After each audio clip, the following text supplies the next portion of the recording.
Welcome all to Prajasva Foundation. This is our NCERT series for ancient history.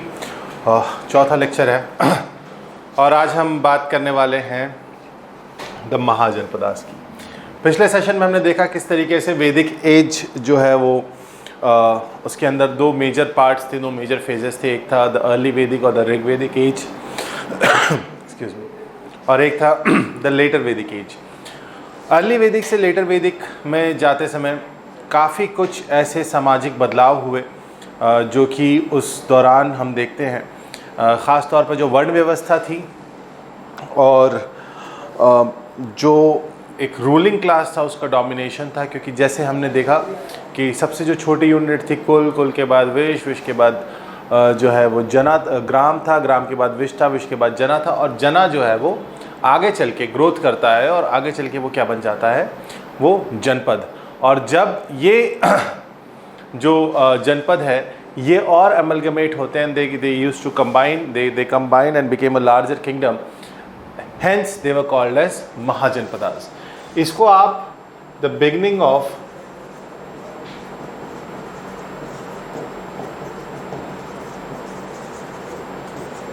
Kingdom age भी कह सकते हो Indian history में। किसे? इस एज ऑफ महाजनपद को। तो लेटर वैदिक पीरियड के बाद जो पार्ट है, जो दौर है वो महाजनपद का है। अब इसमें हम आगे चल के देखेंगे कि कैसे जो है फर्स्ट पार्ट में हम देखेंगे कि किस तरीके से जो 16 अलग अलग महाजनपद थे उनका क्या नेचर था, किस तरीके से वो काम कर रहे थे। और उसके बाद हम देखेंगे कि किस तरीके से ये 16 महाजनपद जो है अल्टीमेटली पहले ये चार में अमलगमेट होते हैं, 4 बचते हैं, और 4 के बाद सिर्फ एक महाजनपद जो है वो अपने आप को स्टैब्लिश रख पाता है, और दैट इज़ दी मगध। सो हम ये कंटिन्यू इस लेक्चर में हम देखेंगे कैसे Magadh emerge, the causes of rise of Magadh and so on. और उसके बाद हम देखेंगे कि जो मगध के ऊपर कौन कौन सी डायनेस्टीज़ का रूल था और उन डायनेस्टीज़ में क्या उनका, जो भी उनके किंग्स थे, प्रोमिनेंट रूलर्स थे, उनका क्या योगदान रहा। आज के लेक्चर का मोर और लेस यही है। So now let us begin with this. हमने देखा कि जब 1000 BC के अराउंड क्या होता है, 1000 BC के अराउंड हमारे पास एक नया एलिमेंट आता है, that is discovery of iron.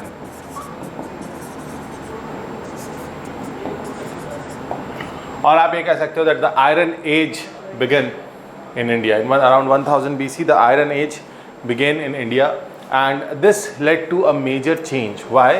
क्योंकि इसकी वजह से जो आर्यंस जो थे, जो कि हम कह सकते हैं सप्त सिंधु, जो आर्यंस जो सप्त सिंधु के इलाके में रह रहे थे, वो ईस्टवर्ड माइग्रेट करते हैं, वो माइग्रेट करते हैं टुवर्ड्स द गैंजेटिक प्लेन्स। क्यों? अब उनके पास आयरन था जिसकी वजह से वो इजीली फॉरेस्ट को जो है वो क्लियर करके आगे बढ़ते गए, और उसी आयरन ने उन्हें मदद की ज़मीन को उपजाऊ, ज़मीन में खेती करने के लिए, ज़मीन में उपज लेने के लिए, और उसी आयरन ने उनको डिफेंस भी दिया। So iron played a very critical role in the growth and development of economy as a whole and as well as the eastward movement of the Aryans. और यही वजह बनी और this became the precursor, this movement towards what? Towards Ganga basin. This movement towards Ganga basin became one of the precursor, one of the reason कि क्यों हम जो अभी स्टार्टिंग में बात कर रहे थे that the 16 महाजनपदास समवेयर जो 6th century BC के आसपास। सो ये 400 साल का डेवलपमेंट ये हुआ कि ईस्टवर्ड मूवमेंट हुआ, और वो जो जना थे वो जनपद में बने, और फिर वो जनपद इवॉल्व हुए किसमें?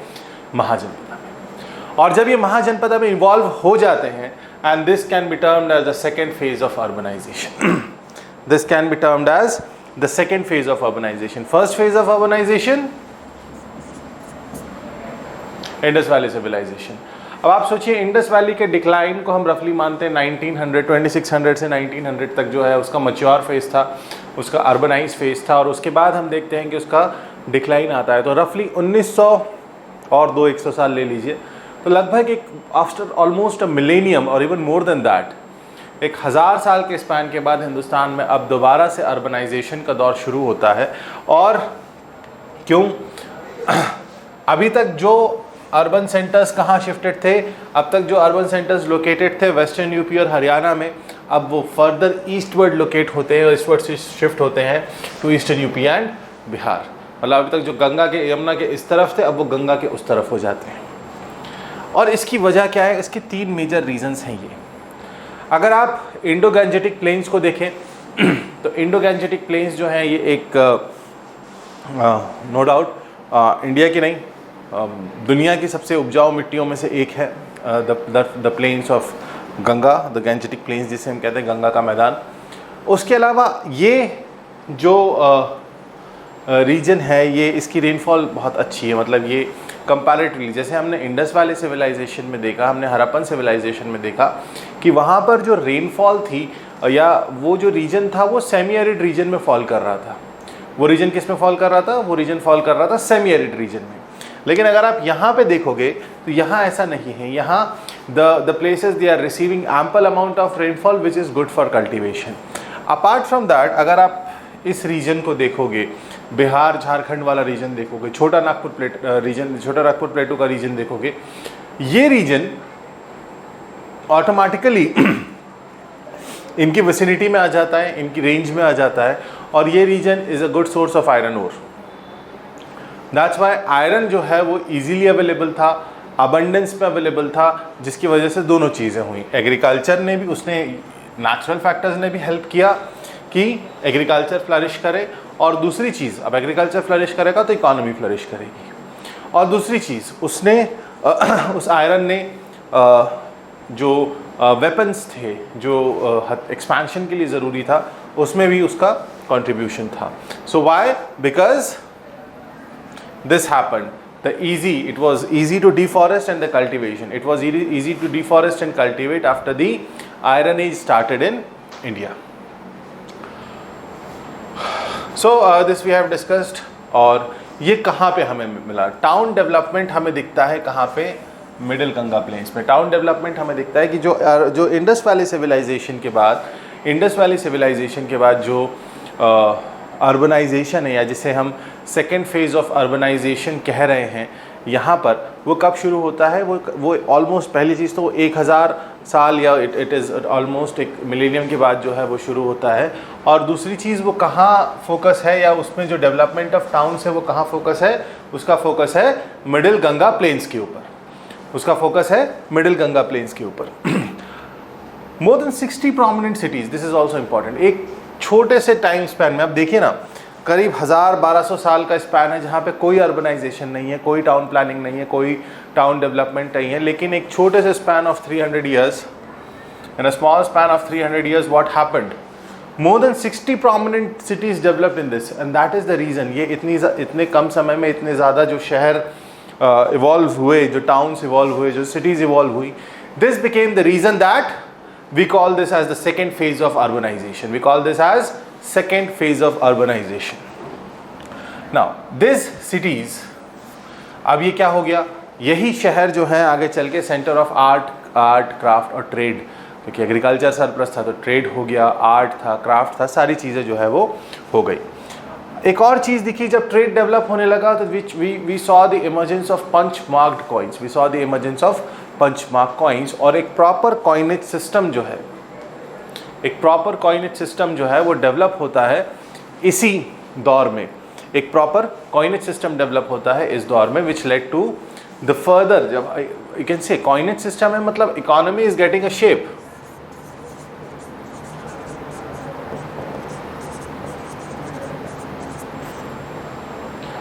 इकोनॉमी इज इन शेप, क्यों? कॉइनेज सिस्टम डेवलप हो रहा है। और अब मैंने आपको पहले भी बताया था कि हिस्ट्री और माइथोलॉजी का बेसिक डिफरेंस क्या है। बहुत सारे, अब ये आपको होगा सर ये इन्फॉर्मेशन कहाँ से मिल रही है, क्या एक ही सोर्स से मिल रही है? नहीं, ये सिर्फ एक सोर्स से नहीं मिल रही है। There are other sources also. For example Buddhist literature of Anguttara Nikaya, ये भी जो है महाजनपदास के, द 16 ग्रेट महाजनपदास के होने का एविडेंस देता है in the early 6th century BC, in the beginning of 6th century BC। ये देखिए, हम कॉइन्स की बात कर रहे थे, तो ये हैं आपकी 16 महाजनपद: गंधारा, वज्जी, वत्स, मगध, काशी, छेदी, कौशाला, अवंती, पंचाला, श्रुसेना, अश्मका, अंगा, कंबोजा, मल्ला, मत्स्य, कुरुपूर्वास। ये कॉइन के दोनों हिस्से हैं। अब आपको यहाँ दिख रहा है कि कॉइनेज जो है वो पंचमार्क कॉइन्स की शुरुआत हो चुकी है। Means now the economy it is gaining a shape. Now the economy is doing what? It is gaining a shape. So this is one point you have to understand. ये just for information I have put this. Now what were the changes? अब एक चीज़ समझ में आ गई कि भैया समाज अब एक ट्रांजिशन होता है जब पहला समाज का चेंज अगर हम हड़प्पन सिविलाइजेशन के बाद देते तो जब आर्यंस आते हैं, वो एक सामाजिक बदलाव है, वो एक सोशल चेंज है। दूसरा जो सामाजिक चेंज होता है वो वैदिक पीरियड का, अर्ली से जब ऋग्वैदिक पीरियड से हम लेटर वैदिक पीरियड में जाते हैं तो दूसरा चेंज तब होता है। तीसरा चेंज जब होता है जब ये महाजनपदास की शुरुआत होती है। अब यहाँ society will be dominated by economy. यहाँ society will be dominated by economy. कैसे? अब आयरन ने क्या किया? आयरन मिल गया, फर्टाइल सॉइल मिल गई, तो उससे क्या हुआ? Improvement in agriculture. आयरन और जब फर्टाइल सॉइल मिल गई तो उससे क्या होता है? उससे इंप्रूवमेंट इन एग्रीकल्चर। जब एग्रीकल्चर इंप्रूव होगा और प्रोडक्टिविटी बढ़ेगी, जब एग्रीकल्चर इंप्रूव होगा और प्रोडक्टिविटी बढ़ेगी तो उससे क्या होगा? सरप्लस प्रोडक्शन होगा।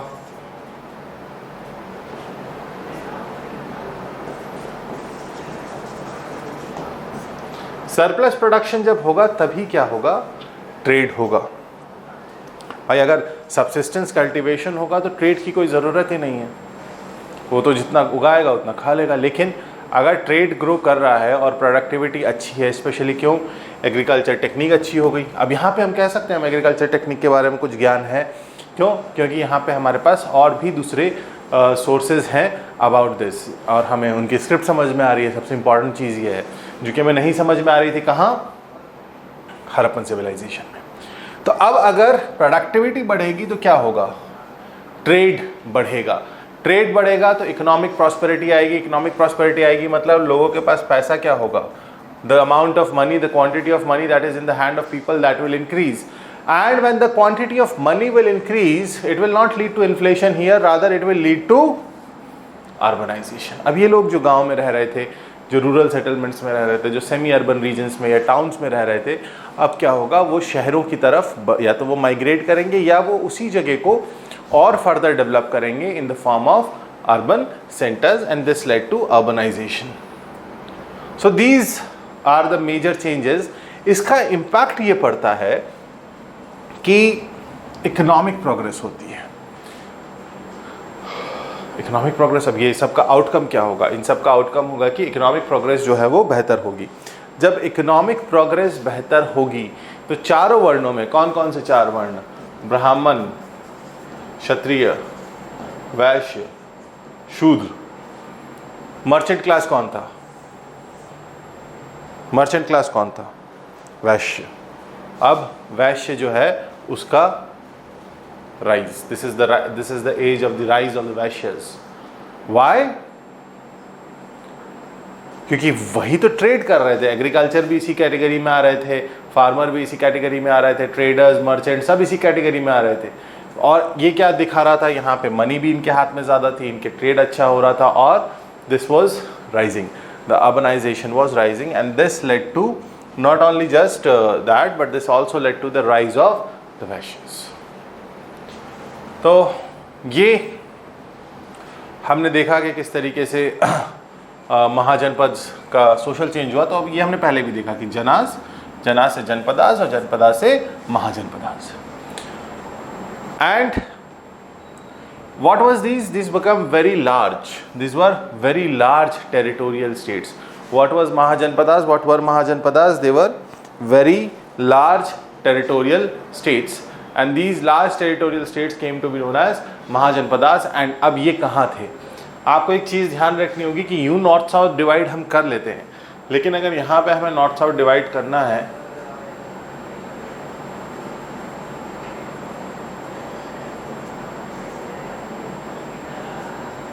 ठीक है। And if I am not wrong, this is the flow of river Narmada. ये है विंध्या माउंटेन्स, ये है सतपुड़ा माउंटेन्स, और रफली ये हमारा नॉर्थ साउथ डिवाइड है ये, और you can say it like this. So Narmada या विंध्या का जो नॉर्दर्न पार्ट है वो नॉर्दर्न इंडिया कहलाया।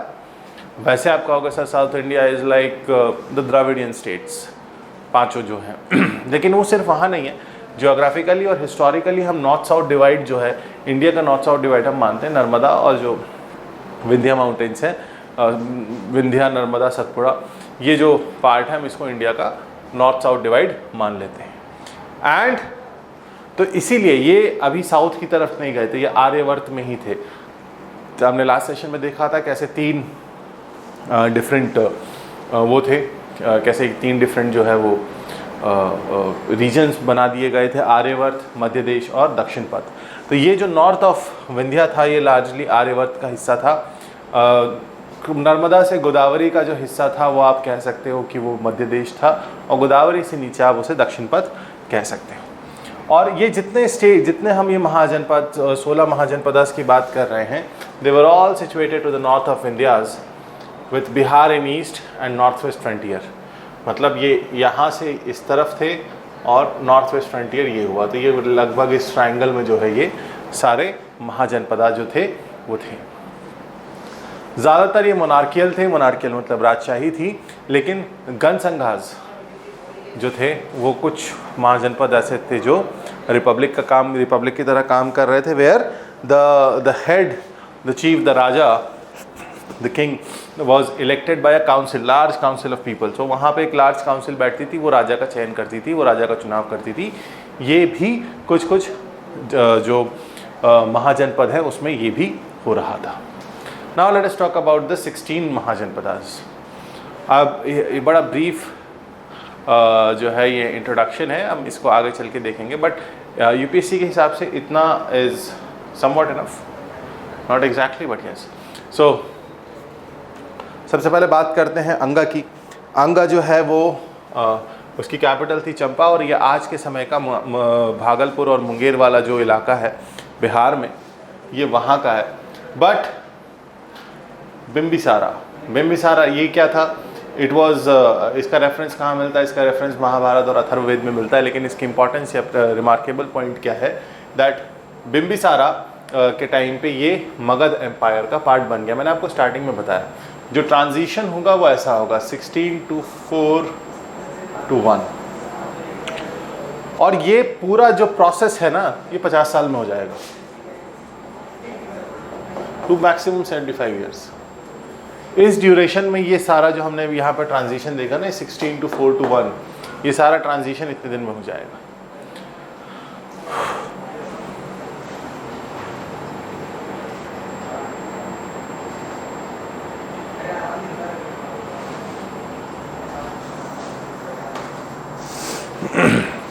फिर बात करते हैं मगध की। मगध की कैपिटल गिरिव्रज, राजगृहा, बाद में पाटलिपुत्र। आज का कहाँ? फिर बिहार का रीजन, गया और पटना का।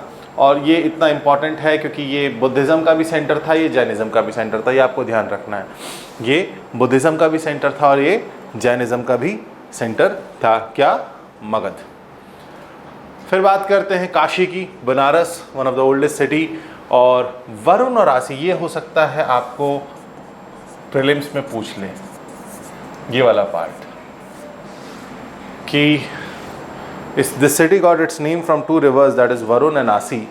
और इसका जो उल्लेख है, इसका जो जिक्र है वो कहाँ मिलता है? वो मत्स्य पुराण में मिलता है।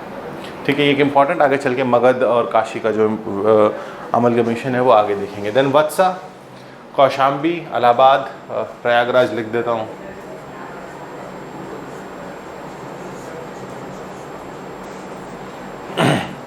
प्रयागराज वाला जो रीजन है वो।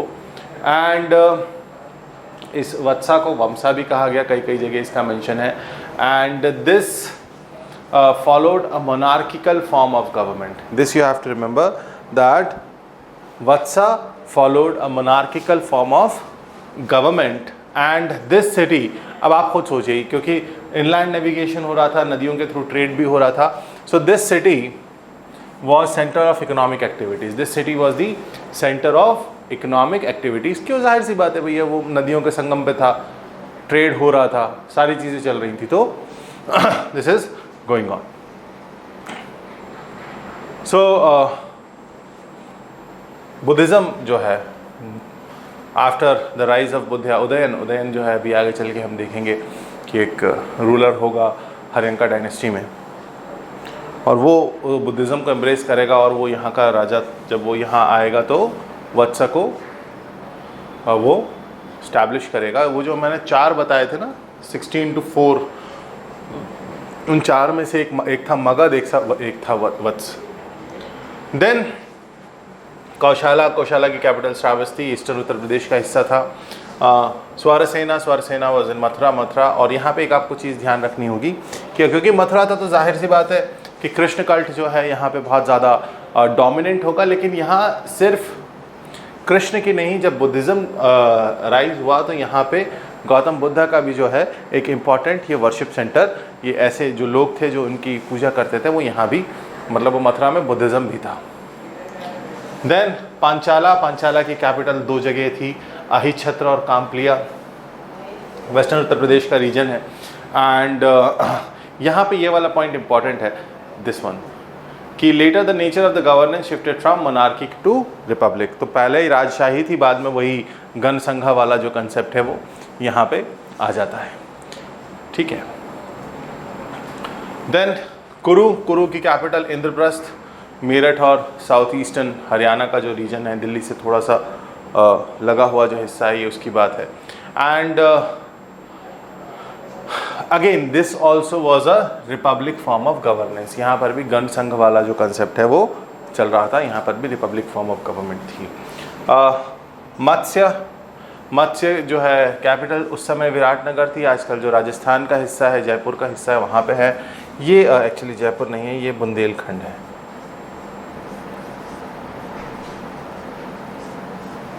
बुंदेलखंड है, ठीक है.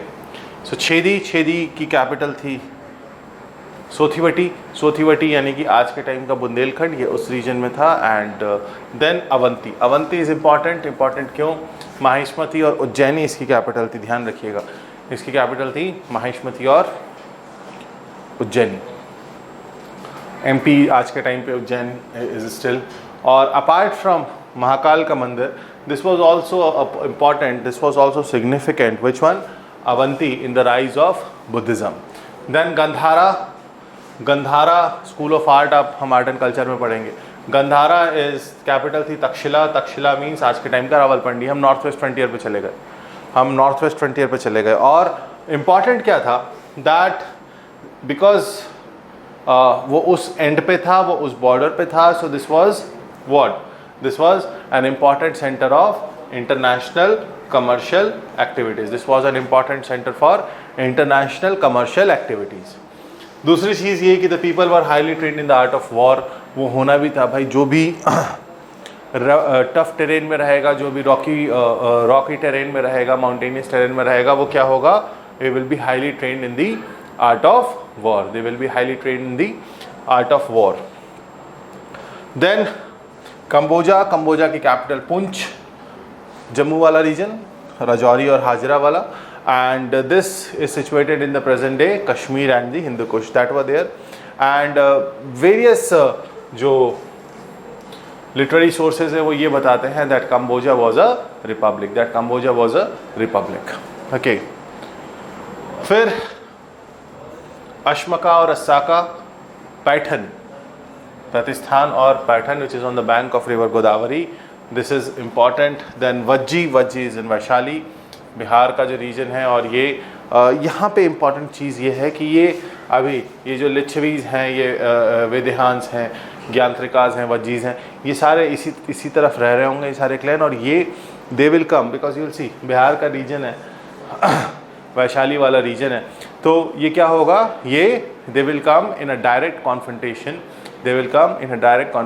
With the Magad Empire. They will come in a direct confrontation with Magad Empire. Then Malla capital Kushinara और कुशीनगर वाला जो रीजन है वो. और फिर नो डाउट बुद्धिस्ट रेफरेंस इसका मिलता है. एंड ईस्टर्न उत्तर प्रदेश वाला जो रीजन है वहाँ पर हम इसका वहाँ पर ये आज के टाइम पे एग्जिस्ट करता था। ये not to the scale map है, लेकिन आपको एक थोड़ा सा आइडिया हो जाएगा कि कौन सी चीज़ कहाँ लोकेटेड है। ठीक है, गंधारा इधर, कंबोजा, थोड़ा सा नॉट टू द स्केल वाला मैप है, I am sorry for that, but you can get an idea कि कौन कहाँ था। स्पेशली जिन लोगों के पास हिस्ट्री ऑप्शनल है उनके लिए बड़ा यूज़फुल है, उनके लिए बड़ा यूज़फुल है ये मैप वर्क में आपको काम आएगा। But overall not to the scale, थोड़ा सा लोकेशन ऊपर नीचे है इस मैप में, लेकिन overall we can see that it is showing the 16 Mahajanapadas, जितनी हमने देखी वो यहाँ लोकेटेड है। Okay, moving on from this, मैंने आपको बताया कि the weaker kingdoms got eliminated and only 4 larger Mahajanapadas will survive by the mid of 6th century BC। मतलब 6th सेंचुरी BC में इनकी शुरुआत होती है, और जब तक इनका मतलब in span of only 50 years, in span of only 50 years only 4 of those mahajanapadas जो है वो सर्वाइव करती हैं। वो कौन सी हैं? वो ये हैं, अवंती, वत्स, कौशाला और मगध। 4, सिर्फ 4, 16 में से 4 बचती हैं। चार्ल्स डार्विन ने तो बहुत बाद में कहा survival of the fittest, this is the best example of survival of the fittest. 4 साल के अंदर क्या बचा? कुछ भी नहीं। 4 मतलब 50 साल के स्पैन में, 50-55 साल के स्पैन में क्या बचा? बाय द मिड, हमने कहा ये पीरियड कब शुरू होता है? With the beginning of 6th century BC, और by the mid of 6th century BC क्या हुआ? Gone, things are over. Okay, so 4 हमारे पास महाजनपद जो हैं वो बचते हैं, अवंती, वत्स, कौशाला और मगध। अब देखते हैं इनके एक एक करके इनका क्या हुआ। अगर सबसे पहले शुरुआत करते हैं वत्सा की, सो वत्सा का सबसे जो इम्पोर्टेंट और सबसे प्रोमिनेंट रूलर था वो था उदयन। वत्सा का सबसे प्रोमिनेंट रूलर कौन था? वत्सा का सबसे प्रोमिनेंट रूलर था उदयन। अब उस समय में जिस समय की हम बात कर रहे हैं, और ये मुगल्स तक ये वाला ट्रेंड चलेगा, आप ये वाला ट्रेंड देखोगे, मुगल्स तक देखोगे, आपको ये दिखेगा कि अपना साम्राज्य, अपना एम्पायर एक्सपैंड करने का सिर्फ 2 ही तरीके थे। अपने एम्पायर को एक्सपैंड करने के सिर्फ 2 ही तरीके थे। पहला था या तो आप कॉन्क्वेस्ट करो, एक्सपेंशन बाय कॉन्क्वेस्ट, और दूसरा था एक्सपेंशन बाय मैट्रिमोनियल अलायंस। पहला क्या था? एक्सपेंशन बाय कॉन्क्वेस्ट, और दूसरा था एक्सपेंशन बाय मैट्रिमोनियल अलायंस। तो यहाँ पर भी उदयन जो था उसने भी इसी तरीके से दोनों चीज़ों का कॉम्बिनेशन, और ये आप आखिर तक देखोगे, मुगलों तक देखोगे, मराठास तक भी आप देखोगे कि या तो कॉन्क्वेस्ट से अपना साम्राज्य बढ़ाया जा रहा था, या वैवाहिक जो संबंध हैं उसको स्थापित करके उसको बना के जो है मैट्रिमोनियल अलायंस करके जो है ये चल रहा था। अब इन्होंने भी यही किया। उदयन जो है इस वत्सा का सबसे इंपॉर्टेंट, सबसे प्रोमिनेंट रूलर था, और उदयन ने क्या किया? उसने मैट्रिमोनियल अलायंस के किससे? अवंती, अंग और मगध से। जो उसको लग रहा होता यही था, जिससे ज़्यादा खतरा हो रहा था उसके साथ मैट्रिमोनियल अलायंस जो है वो स्टैब्लिश कर लेते थे। उदयन की डेथ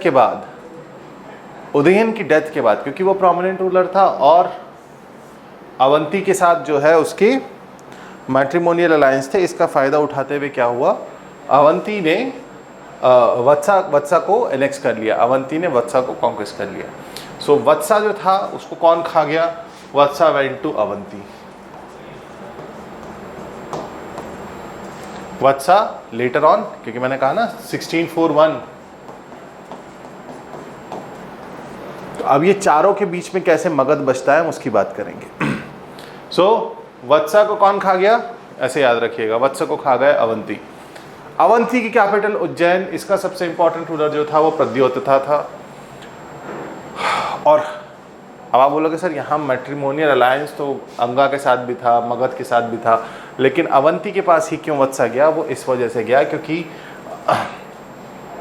वसवदत्ता जो है, कौन थी? वसवदत्ता थी उदयना की डॉटर, उसका विवाह, उसकी शादी हुई थी प्रद्योत के साथ, ठीक है। और इन लोगों ने क्या किया? इन्होंने, और इसी की वजह से आप देखोगे कि अवंती ने जो है क्या किया? किसको? वत्सा को एनेक्स कर लिया। ही this, as I told you in the beginning also, that Avanti was a major center of Buddhism. Buddhism को काफ़ी पैटर्नाइज किया जाता था, सो दे पैटर्नाइज बुद्धिज़्म। और फिर क्या होता है, जैसे ही प्रद्योत की मृत्यु होती है, प्रद्योत की मृत्यु के बाद this Avanti was taken over by Magadh.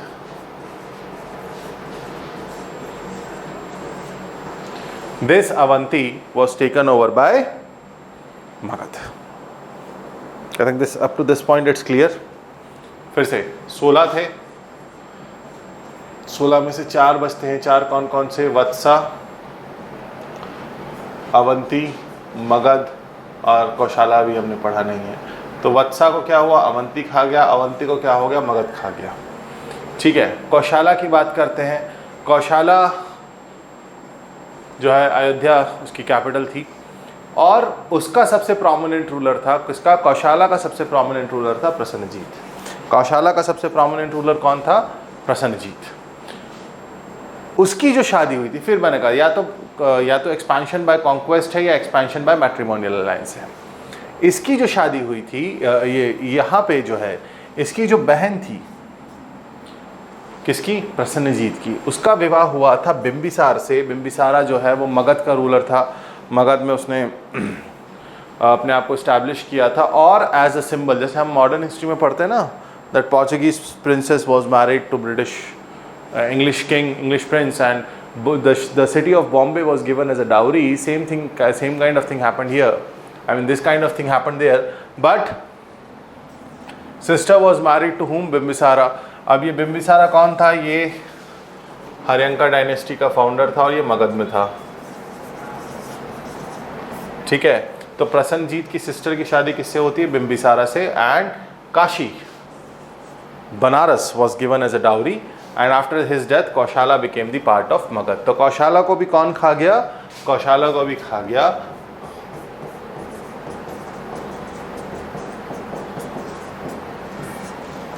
Magadh. सो 16 हमने देखे, 4, और फिर आखिर में क्या बचता है? आखिर में बचता है सिर्फ एक, दैट इज मगध। आखिर में सिर्फ एक महाजनपद बचती है जो सबको डोमिनेट करती है, सबका रहता है, and this is Magadh. You can see the map here, this is Magadh in 5th century। और हम आगे देखेंगे ये एक्सपैंड करेगा, ये एक्सपैंड करेगा। ओके,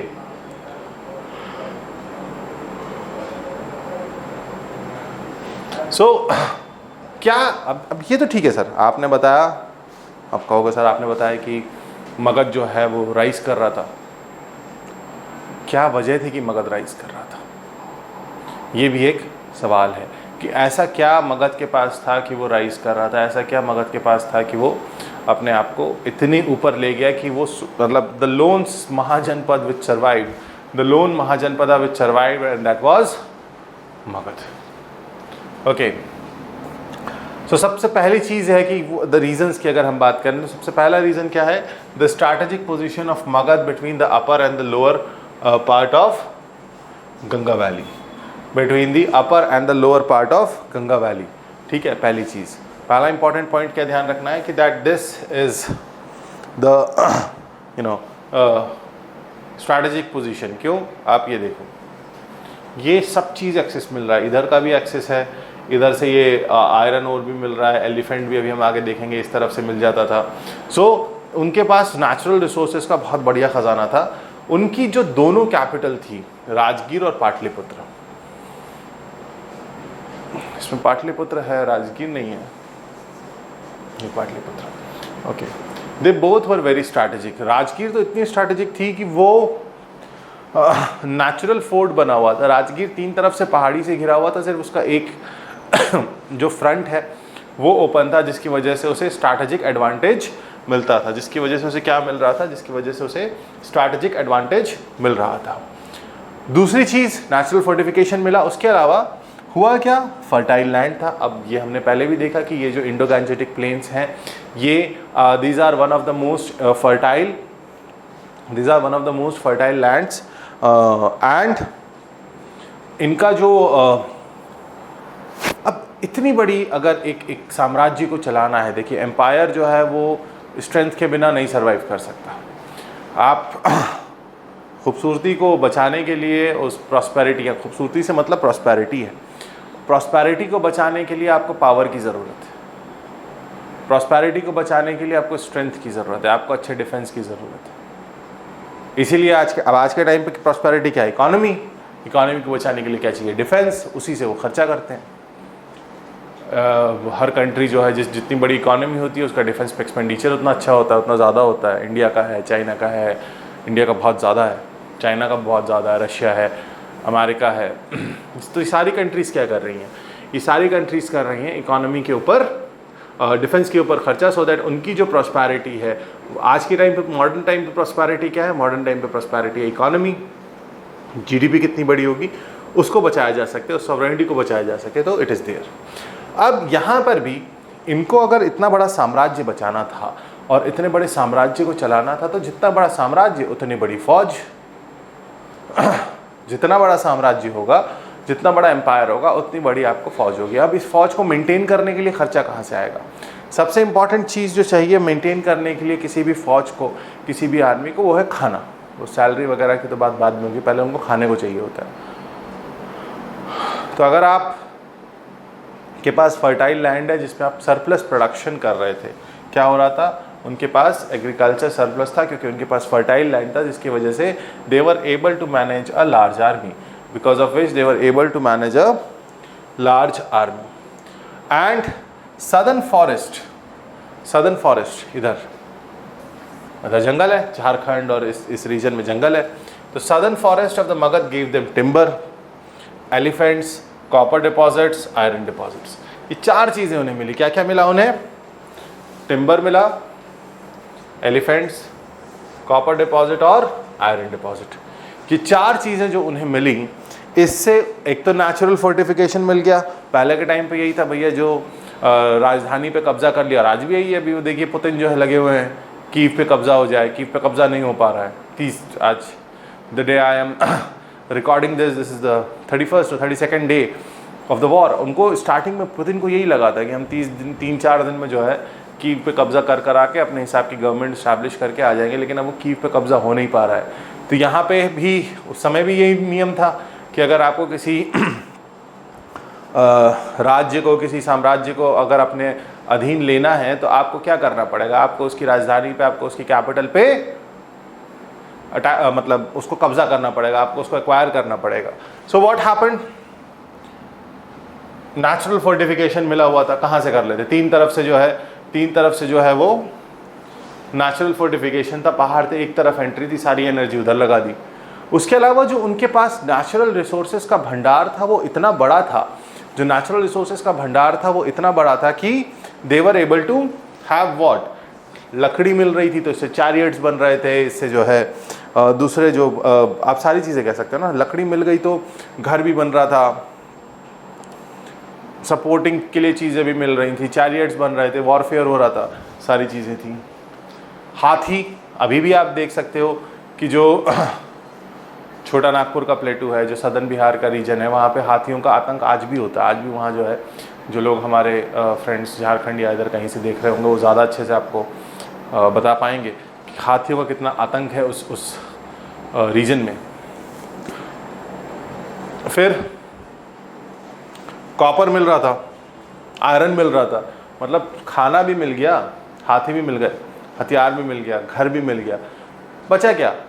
बस बोले खाना खाओ, डिफेंड करो, हथियार हम दे रहे हैं। And this became the region of the rise of Magadh.